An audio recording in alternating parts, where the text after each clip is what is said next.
আপনার ভাই কুবলাই বসু কলকাতায় ফিরেছেন এবং তিনি বলেছেন একটা সমঝোতার কথা।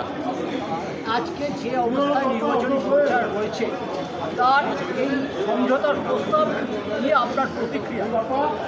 দেখুন, ও ও ও দেবাশিস দার সাথে একসাথে কাজ করে এবং ওর তো দিনের শেষে ও নিজের মন থেকে চাইবে না হয়তো যে ঝগড়া হোক, মানে একটা লড়াই হোক। ঝগড়া বলাটা ভুল, আমাদের মধ্যে ঝগড়া তো নেই, এটা একটা ইলেকশন লড়াই।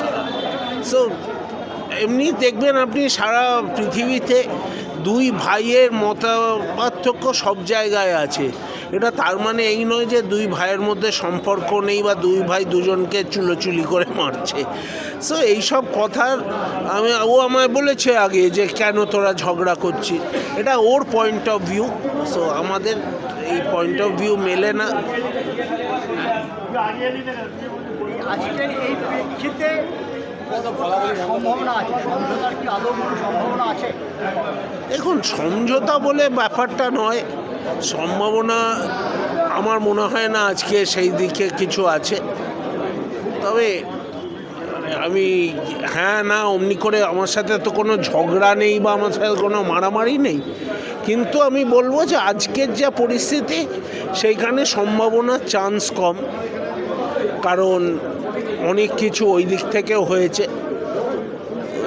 আগামী দিনে আমি জানি না এত কম সময় সেই বরফ গলানো যদি সম্ভব হয় হতে পারে, কিন্তু চান্স কম। একটা কথা আছে, ওনাদের একটা অভিযোগ আছে যে আমরা দেখেছি বালিতে আপনাদের হোর্ডিংয়ের পাশে ওরা হোর্ডিং লাগিয়েছিল, ওরা বলছে এটা আপনারাই শুরু করেছিলেন বেলেঘাটায়। তবে বেলেঘাটায় আপনাদের হোর্ডিং ছিল উল্টো দিকে, পাশে না, ওদের মিটিংয়ের পাশে না। ঠিক আছে, ওদের সদস্য হচ্ছে না মিটিংয়ে, দুটো হোর্ডিং বেশি লাগিয়ে যদি খুশি থাকে আমি নেক্সট টাইম পাঠিয়ে দেবে, আমার মিটিংয়ের পাশে আরও 4টে লাগিয়ে দেব, দিয়ে আমাদের মিটিং করব। সেইটা নিয়ে আমি কিছু ভাবছি না। এই সব লড়ালড়ি হয়েই থাকে, এটা সুস্থভাবে হলে এটা মোহনবাগান ক্লাবের পক্ষেই ভালো। অনেক ধন্যবাদ। আপনি